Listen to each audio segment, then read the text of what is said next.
Alors ça va être un live immersif. Ben, vous me voyez ici. Ouh, bonjour. Alors, on ne tremble pas, hein, comme un professionnel. Top Chef, c'est parti. Oh punaise. Ici j'ai le nid, chez les Lasius. Première aire de chasse, un tuyau de raccord. Ensuite j'ai deuxième aire de chasse, un pont, troisième aire de chasse. Ouais, alors non, tu trouveras pas ça sur la chaîne, ça se passe sur la chaîne secondaire Swiss Fourmi Live. Hein? T'es pas abonné? T'es fou, toi?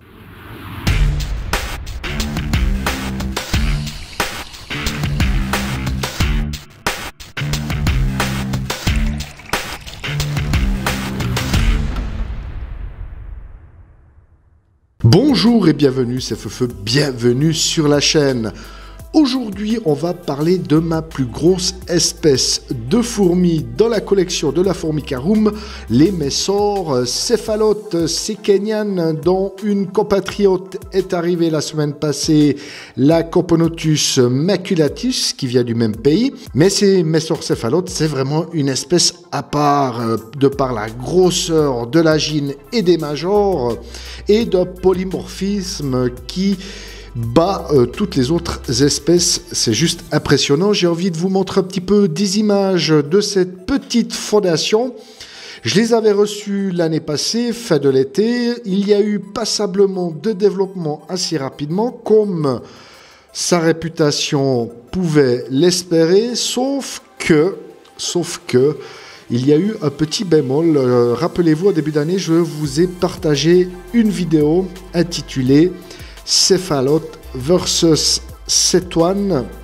Eh bien, j'avais donné une larve de cétoine vivante. D'ailleurs, j'ai eu passablement de critiques vis-à-vis de cette vidéo, puisque quand on donne une cétoine vivante, il y a beaucoup plus d'émotion que lorsqu'on donne du verre de farine. Or donc, suite à cet événement, j'ai réalisé des images vraiment impressionnantes. Quand une céphalote se met en chasse face à une larve aussi énorme qu'une cétoine, c'était vraiment juste impressionnant. Je vous invite à aller voir la vidéo, je vous mets le lien en fiche. Mais malheureusement, une fois que la cétoine a été tuée, elle a dégagé passablement de jus. J'étais impressionné, je connaissais pas du tout ce genre de larve. Et j'ai eu des noyades, mais aussi des décès suite au combat. 5 ou 6 ouvrières sont mortes sur une quinzaine, donc c'est un ratio énorme.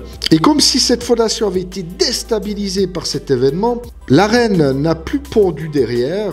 J'ai mon couvain qui, les dernières ouvrières sont nées et j'avais plus rien pendant 2 mois environ. Donc je m'inquiétais, je me disais, mais tiens, qu'est-ce qui se passe?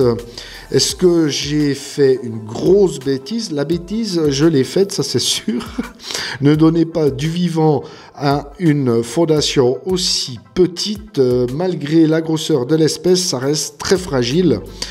Mais fort heureusement, la reine vient de repondre un couvain et ça repart. Je suis vraiment soulagé, d'autant plus, vous savez que ce genre d'espèce, c'est pas donné, hein, c'est très très cher. Et malgré l'aspect financier, c'est une espèce rare en élevage et précieuse à mes yeux, qui, si tout va bien, devrait me créer une colonie immense que je me réjouis de pouvoir observer. Donc j'étais vraiment très inquiet de perdre ces Messor céphalotes, mais tout semble reprendre ses droits. Et donc la ponte a maintenant repris, à mon grand soulagement.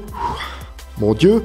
Donc, faire le kéké pour vous faire de belles images, ça c'est terminé. J'ai eu une belle leçon avec cette larve de cétoine chez mes céphalotes. J'espère que maintenant tout va bien se passer et que le développement va reprendre un rythme normal. Vous le voyez en image, c'est une espèce vraiment magnifique. Chaque fois que je l'observe, j'ai les yeux en forme de cœur. C'est vraiment impressionnant. Et là, le nombre d'individus est vraiment timide. C'est pas encore très impressionnant en termes de grandeur de colonie, mais déjà à ce niveau-là, je reste hypnotisé par les observations que je fais avec cette merveilleuse espèce. Pour rebooster un peu la fondation, j'ai donné aussi des graines de pissenlit. Vous savez, c'est toutes petites graines faciles à créer le pain de fourmi, et cela sans porter ses fruits. Quand j'en ai placé dans la DSI, elles se sont tout de suite jetées dessus. Donc, si je peux vous donner un conseil pour toutes vos colonies de messors, peu importe l'espèce, essayez de leur donner des graines de pissenlit, ou tout du moins des graines faciles en début de développement pour créer le pain de fourmi. Ça va les booster pour leur développement. J'avais vraiment envie de vous partager des images des céphalotes. J'en ai pas beaucoup fait, j'en ai fait quelques-unes. Je vous en ai parlé un peu des problèmes que j'avais lors de la vidéo l'envers du décor. Je vous avais montré tous mes problèmes, mais je m'étais pas vraiment focalisé sur elle. Mais j'avais vraiment envie de dédier une vidéo sur elle parce qu'elle le mérite. Et à la hauteur de mon soulagement puisque la ponte a repris. Voilà, j'ai pas grand chose d'autre à vous montrer sur les céphalotes. Pour le moment, ça reste encore timide comme développement. Ça reprend après 2 mois d'anxiété totale, donc je suis vraiment heureux. J'espère à l'avenir pouvoir vous montrer des images beaucoup plus impressionnantes. J'espère aussi que le nombre d'individus va exploser ces prochains mois pour, je l'espère, des vidéos beaucoup plus impressionnantes.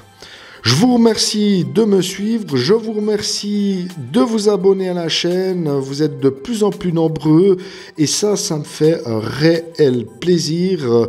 C'est pas toujours facile d'expliquer ses émotions en vidéo devant un micro, mais merci de me suivre, merci aussi à tous les messages de soutien que vous me faites part dans les commentaires, merci beaucoup. Il ne me reste plus qu'à vous dire plein de bonnes choses pour vos colonies et à vendredi prochain.